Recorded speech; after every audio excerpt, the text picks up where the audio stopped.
NATO umumkan akan segera serang wilayah Rusia, menurut berita terbaru dari Eropa. Presiden Polandia, Nawrocki, menyatakan negaranya bersiap membuat senjata nuklir sendiri, dan ini bukan sinyal pertama soal senjata nuklir. Dan saya rasa Vladimir Putin bahkan tidak menyadari kotak Pandora apa yang telah dia buka, karena sebelumnya Turki juga menyatakan sedang bersiap untuk memperoleh senjata nuklir. Kanselir Jerman Friedrich Merz mengaku sedang bernegosiasi dengan Macron agar Prancis berbagi senjata nuklir dengan Jerman. Bahkan negara-negara Baltik pun menyatakan bahwa mereka siap bergabung dengan program nuklir.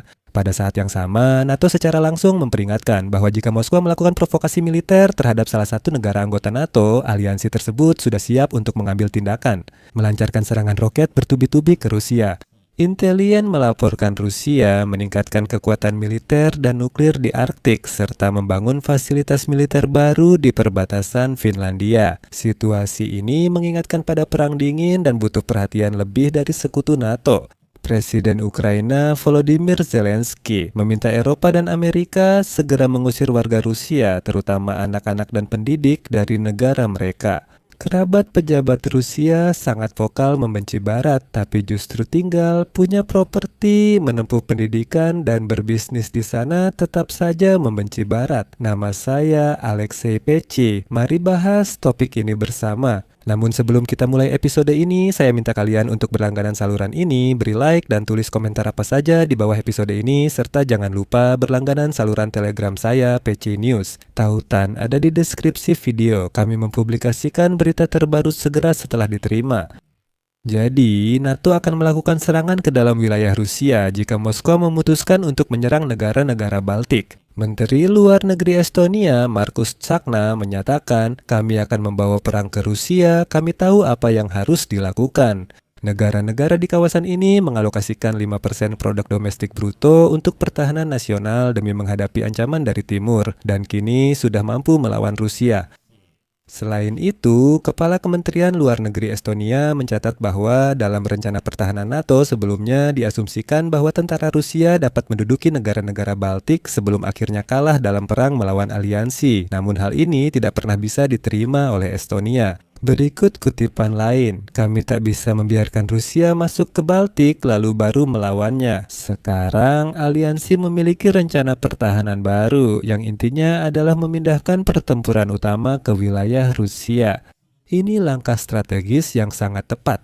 Sebelumnya, idenya adalah perwakilan NATO membiarkan pendudukan negara-negara Baltik, sementara NATO memobilisasi pasukan, lalu pertempuran terjadi di wilayah Baltik. Orang Rusia harus dilawan. Setelah strategi ditinjau dan diputuskan, mengapa membiarkan orang Rusia masuk Eropa jika sejak awal bisa membombardir negara-negara dan Rusia memindahkan pertempuran serta memberi perlawanan di sana? Sebelumnya, Sekjen NATO Mark Rutte memperingatkan bahwa respons terhadap kemungkinan operasi Rusia untuk merebut koridor Suwalki yang memisahkan negara-negara Baltik dari anggota aliansi lainnya dan merupakan target potensial Moskow akan sangat menghancurkan. Menurutnya, anggota NATO dan sekutu rutin mengadakan latihan dengan melibatkan semua data intelijen dalam berbagai skenario pertempuran. Pada akhir Januari, Presiden Lituania Gitanas Nausėda mengajak Polandia ikut proyek militerisasi koridor Suwalki. Yang dimaksud adalah pembangunan lapangan militer di kota Kopčamiste di perbatasan antara Lituania, Belarusia, dan Polandia, di mana latihan tingkat brigade akan diadakan dengan melibatkan ribuan tentara, termasuk Divisi Nasional Lituania dan pasukan sekutu NATO. Nah, idenya adalah agar ada kehadiran pasukan secara permanen di sana. Selain Kazakhstan dan senjata konvensional, Eropa kini mulai terbuka membahas kemungkinan memiliki senjata nuklir. Presiden Polandia Karol Nawrocki menilai negaranya perlu mengembangkan pertahanan nuklir karena ancaman Rusia. Ia tegas mendukung Polandia ikut proyek nuklir dan tidak khawatir dengan pendapat Moskow. Nawrocki berpendapat bahwa negaranya harus mengikuti jalur yang wajib memastikan penangkalan nuklir, namun tetap mematuhi semua norma internasional. Sebagai pengingat, Polandia adalah peserta perjanjian non-proliferasi senjata nuklir. Namun Presiden Nawrocki tetap yakin, dan saya kutip, kita harus bergerak ke arah ini untuk mulai bekerja. Kita adalah negara yang berada di ambang konflik bersenjata. Jelas bagaimana sikap agresif dan imperial Federasi Rusia terhadap Polandia. Oleh karena itu, Nawrocki mengatakan bahwa dia mendukung penguatan keamanan Polandia bahkan dengan menggunakan potensi nuklir. Ini momen menarik. Saya pernah membahasnya di episode sebelumnya, tapi sekarang akan saya jelaskan singkat pemahaman Eropa soal potensi nuklir. Di satu sisi, ini bisa diartikan sebagai memperoleh persenjataan nuklir, namun idenya sedikit berbeda dan sudah pernah disampaikan sebelumnya.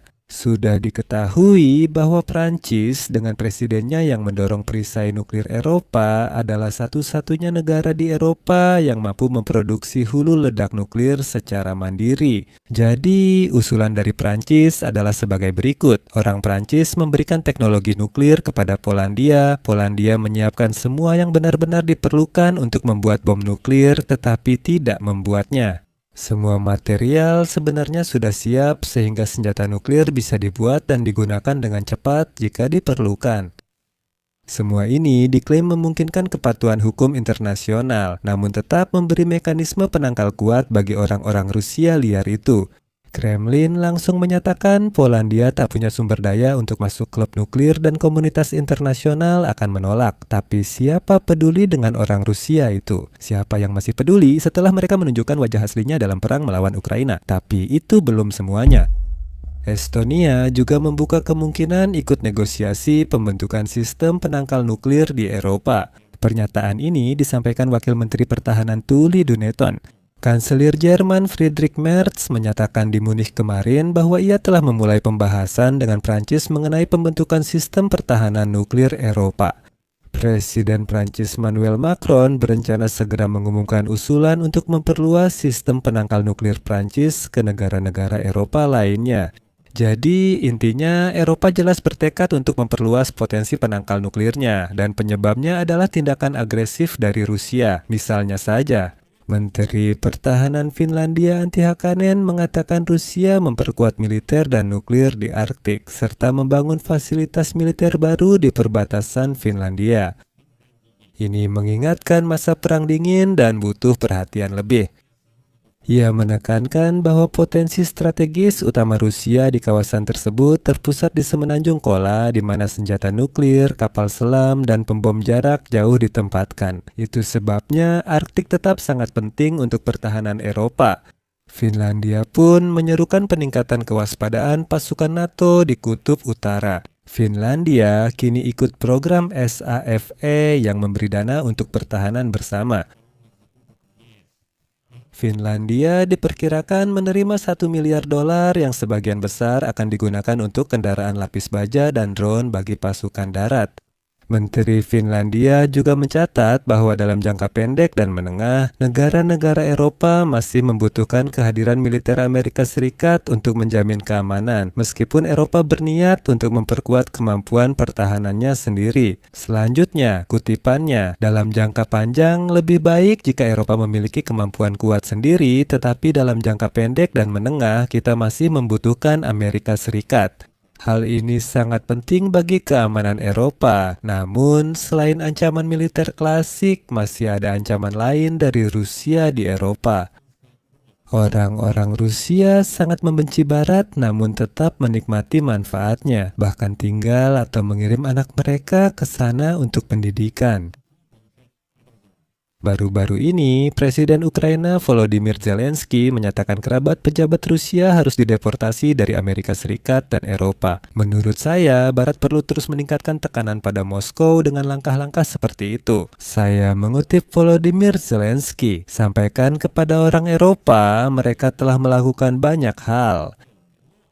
Mereka telah memberlakukan sanksi terhadap energi nuklir Rusia, terhadap Rosatom, terhadap orang-orang, terhadap kerabat mereka, terhadap anak-anak mereka yang tinggal di Eropa, yang tinggal di Amerika Serikat, yang belajar di universitas-universitas Eropa, yang memiliki properti di Amerika Serikat. Jadi mereka memiliki banyak properti, mereka memiliki anak dan kerabat di mana-mana. Pulanglah ke Rusia, kembalilah ke rumah, kalian tidak tahu cara menghormati siapapun di Amerika Serikat, kalian tidak menghormati aturan, kalian tidak menghormati demokrasi, kalian tidak menghormati Ukraina, Eropa, dan sebagainya. Pulanglah ke rumah. Kenapa itu salah? Ya, pesan ini kepada orang Eropa sudah banyak dibuat, tetapi belum juga menjatuhkan sanksi pada energi nuklir Rusia, pada Rosatom, pada orang-orangnya, pada kerabat mereka, pada anak-anak mereka. yang tinggal di Eropa, yang tinggal di Amerika Serikat, yang belajar di universitas-universitas Eropa, yang memiliki properti di Amerika Serikat. Jadi mereka punya banyak properti, mereka punya anak, kerabat di mana-mana. Pergilah ke Rusia, pulanglah ke rumah. Kamu tidak menghormati siapapun di Amerika Serikat, aturan, demokrasi, Ukraina, Eropa, dan lainnya. Pulanglah. Kenapa itu salah? Dan di sini saya ingin mengutip satu lagi pernyataan dari Volodymyr Zelensky yang ia sampaikan pada tahun 2022 di awal invasi besar-besaran oleh orang Rusia liar ke wilayah Ukraina. Kutipan, siapapun orang Rusia yang dibicarakan, kirim saja ke Rusia, mereka akan sadar dan berkata tidak terlibat perang ini, rakyat tidak bisa menanggung semua tanggung jawab, benar kan? Mungkin rakyat memang memilih pemerintahan seperti itu dan entah mengapa tidak melawan atau membantahnya. Orang Rusia harus hidup di dunia mereka sendiri sampai mereka mengubah filosofi mereka.